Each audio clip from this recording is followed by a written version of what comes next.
the breeding thing, which everybody likes to hear about breeding and what you do, especially this time of year where everybody's pairing up animals and figuring out what to do and all those things and whatnot.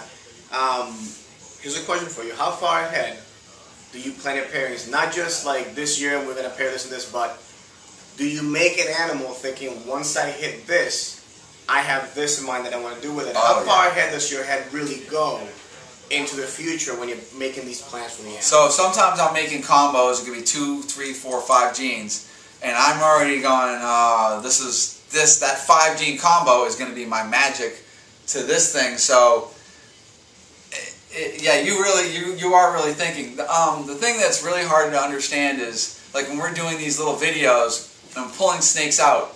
As I'm hatching the snakes, I kind of like put that on the back seat. I'm like, okay, it is what it is, but I'm not absorbing it. I don't return to that snake. I'll sit there and like right now I'm doing this a lot. I'm actually visiting snakes as I'm feeding them and I'm looking at them.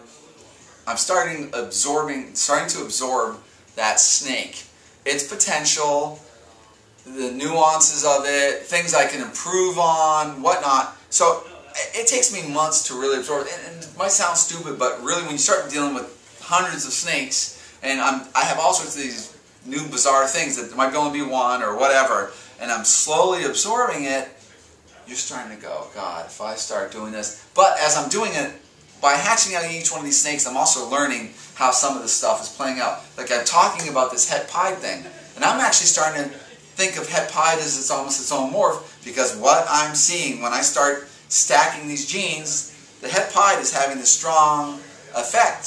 So it's changing the way I'm thinking, because when I first hatch out, pastel het pied, what I'm seeing het pied represented as, I don't really think it has a lot of power, but when I start mixing it into other stuff, I'm like, wow, looking at it, it's acting as its own thing. So I'm constantly thinking, but what I'm doing right now, we're at November 10th. And I'm not thinking truly, I'm thinking a little bit about what I'm going to breed, and I know a lot of people are pairing up snakes and breeding. You guys are way ahead of me. I don't want to think about breeding snakes. I want to think about feeding snakes. Right now, I'm fixated on my new racks. I want to be able to enjoy my snakes, which means I have to have snakes fed. They want to be in their new Freedom Breeder racks, which I'm very excited about. And so I want to open that drawer of the cage and enjoy that snake and its fat. And then as I start looking at that female, and it could be an Enchi, it could be an Enchi het pied, I'm looking at that and I'm like, what am I going to do with you? And like lately I've been thinking a little bit about my Coral Glow pied stuff. And I'm starting to think about, I could do this and I could do that. So I'm kind of touching on it, but my breeding season's January. It really starts. So right now I'm thinking, I got to feed my snakes. There's a bunch of snakes that are going to get the year off. I don't want to make a million snakes because I made quite a few baby snakes this year, and that's a huge amount of responsibility. I don't really want to make normals, so I have lots of snakes that just sit there and do nothing, just because I'm really fixated on that really special stuff. So right now, just get your stuff organized, get your stuff fed, and I'm keeping my snakes warm.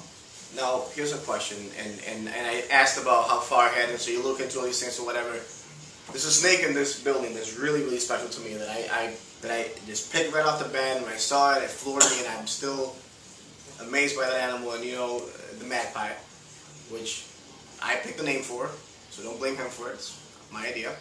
How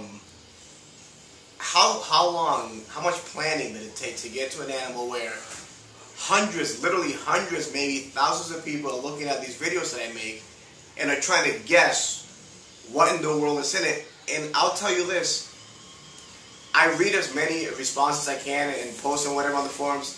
Nobody's come, I like to say 50% close to what that animal actually is.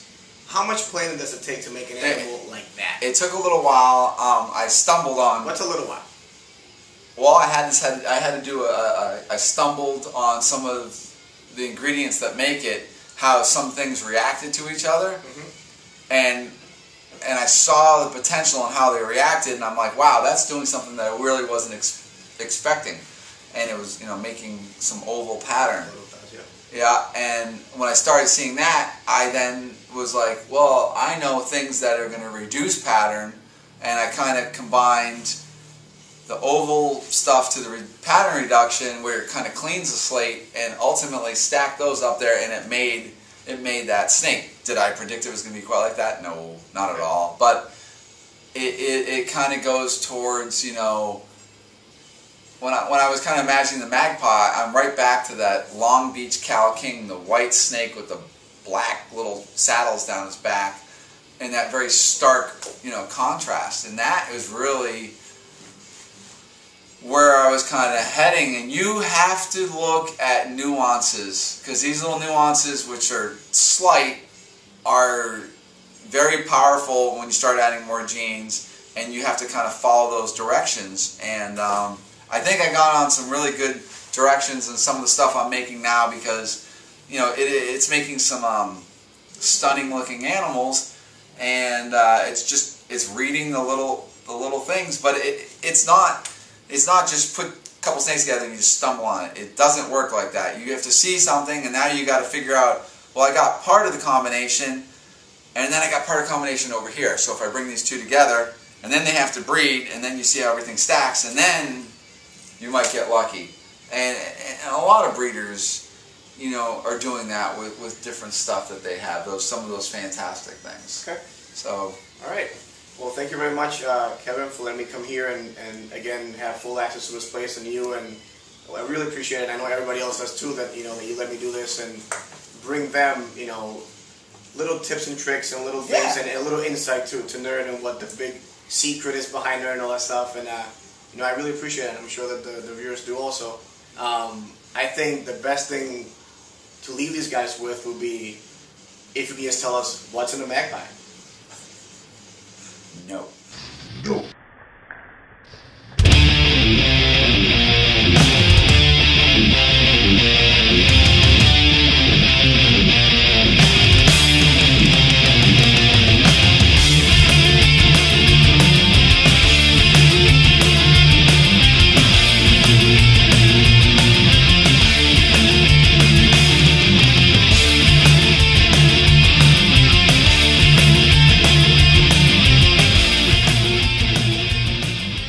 Let's play a game. I just had Andy go grab me a few snakes over here, and we're going to test how good Mike actually is picking out what's what. He hasn't seen where these came from or what they are. Now what we have is a Super Phantom, a Mystic Potion, and a Purple Passion all together. Go over there to the light so they can actually see what they look like, and then let's see if Mike can actually pick out which one is which out of all these. So you have, in this whole mix, you have, again, Super Phantom, Mystic Potion, Purple Passion, which is Phantom Mojave, and Purple Passion, yep. So let's see if, I'm going to give you a little close-up too so you guys can see. Alright. Super Phantom.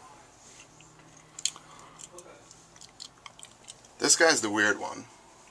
I'm pretty sure that's the Potion. And I'm going to say that's the Purple Passion. So you're saying this side over here is Purple Passion, Potion, Super Phantom. Super Phantom. Alright, let's see. What's the judge? What do you say? You're saying Passion, Potion, Super Phantom. Which one now? Passion, Purple Passion, Phantom, Mojave. Yep. Mystic Potion, Mystic to Mojave, Super Phantom. Okay, yeah, those are all three wrong. Really? All three of them? That's not a Super Phantom? That's not a Super Phantom.